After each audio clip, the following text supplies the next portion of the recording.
Welcome everyone. This is your own channel Learners Saga. In this video we will discuss the paragraph number 3 to 5 of the prose Kathmandu by Vikram Seth. But before we start, I like to request you to press the like button, subscribe the channel if you are new, and also to share and comment on the video. So without wasting any time, let's begin. In our previous video, we have noticed that the narrator was visiting Kathmandu, the capital city of Nepal. And in that video, we have also discussed that the two places that he was to visit. He visited the first one in our first video, that is the temple Pasupatinath.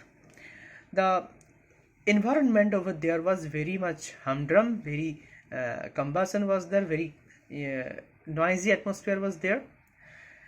And in our new video, in this video, we will discuss the second place, that is the Buddhanath Stup. See here from paragraph number 3. At the Buddhanath Stup, the Buddhist shrine of Kathmandu, there is in contrast a sense of stillness. As I told you in our previous video, as we discussed that the temple Pasupatinath is a place of very chaotic place, very noisy place. So in contrast with that humdrum atmosphere of the temple of Pasupatinath, in the Buddhanath Stupa, that is the Buddhist shrine of Kathmandu, it is a very calm place, very serene place. Its immense white dome is ringed by road. The stupa has a white dome, a big white dome. Immense means a very big white dome. And this dome is ringed by or circumscribed by a road. Small shops stand on its outer edge. There are very small shops at the edge of the road. Many of these are owned by Tibetan immigrants. And the owner of these shops, of these small shops which are situated on the outer edge of the road, are mainly the Tibetan immigrants. Immigrant means the persons who come from another country and settled in another one for a long time. Particularly, you may say for permanently.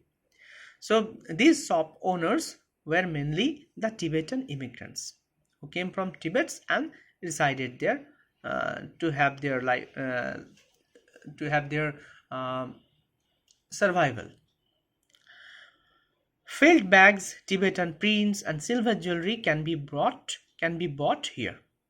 So, in the shops owned by the Tibetan immigrants, one can have felt bags. What are felt bags? Felt bags means bags made by sheep's wool. It's a very classy type of bags. You can understand this. And Tibetan prints. Tibetan prints means the Tibetan printed dresses. And silver jewelry can be bought here. There are no crowds. This is a heaven of quietness. Heaven, it is given in your book. Heaven means a safe place. It is a safe place because there is no crowd. And it is total still, calm. A heaven of quietness in the busy streets around. While the streets are very busy, this place is a very quiet one. So in paragraph number 3, it is stated that the Buddhanath Stupa, which is the Buddhist shrine situated in Kathmandu, it is a very still place, very calm place. And the white dome is circumscribed by a road.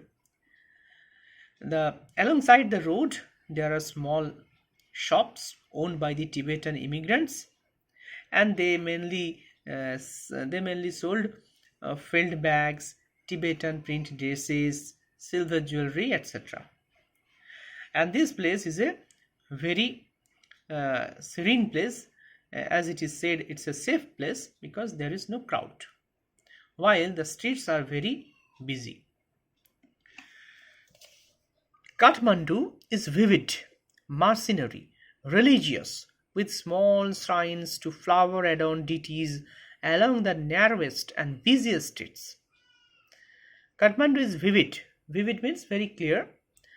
Mercenary. Mercenary means, here you can see I have written for you, that is primarily concerned with making money unethically.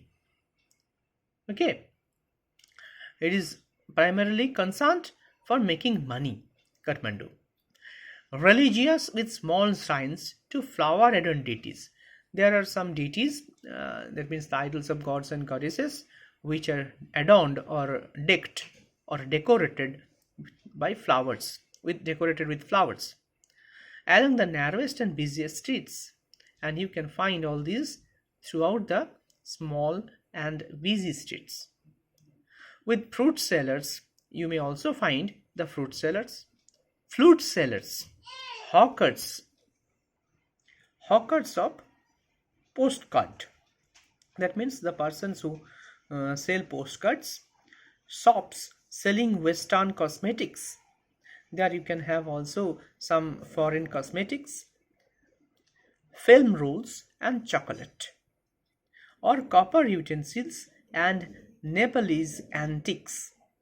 So the list is very long. There you can find fruit sellers, the persons who are selling postcards, and some shops of Western cosmetics, film rolls, chocolates, copper utensils made from copper, and Nepalese antiques. Antiques means the old things, old and precious things. Film songs blare out from the radios, and one can hear the film songs which is coming out from the radios. Car horns sound, bicycle bells ring, so very busy road. Stray cows low questioningly. Low means below, or they are making sound. They are crying questioningly, as if they are asking a question at the motorcycles.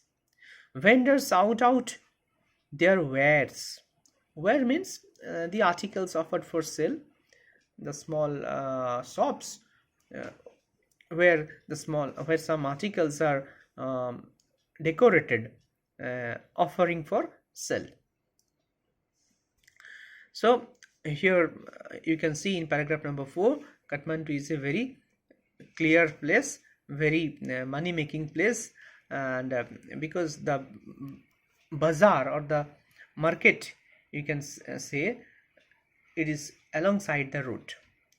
There are the sellers like fruit sellers, and hawkers, film rolls, chocolates. You can have all these things, and the most famous thing is there, the small shrines which you can find throughout the road, the narrow and the busiest roads.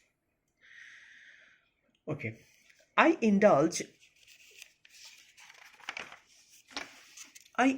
myself mindlessly by a bar of marzipan, a corn on the cob roasted in a charcoal brazier on the pavement, rubbed with salt, chili powder and lemon, a couple of love story comics, and even a Reader's Digest. All these I wash down with Coca-Cola and a nauseating orange drink, and feel much the better for it. So the narrator said that I indulge means, you can say, I allowed myself mindlessly.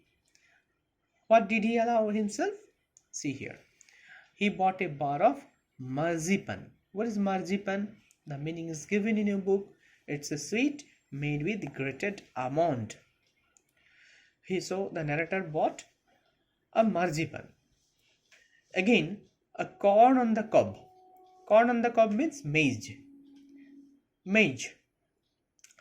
The roasted maize, and which is roasted in a charcoal brazier, or you can say the open stove, on the pavement.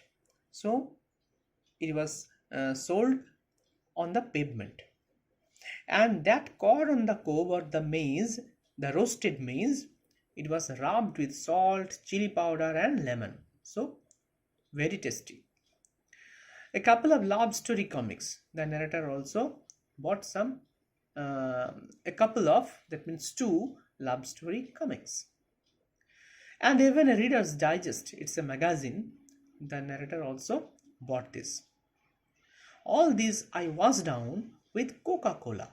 That means after enjoying all those things, the narrator then drank Coca-Cola and a nauseating orange drink. Not only Coca-Cola, he also drank a kind of drink which is orange in color and nauseating. Nauseating means the meaning is given sickening, and feel much the better for it. And after drinking both those Coca-Cola and the orange drink, he felt better. So student, in this video up to this, in our next video we will start from paragraph number 5 and we will complete the total prose in that video. But before I leave, again as usual, I like to ask you, if you have any question, please comment on the comment section. I will try to answer you as soon as possible.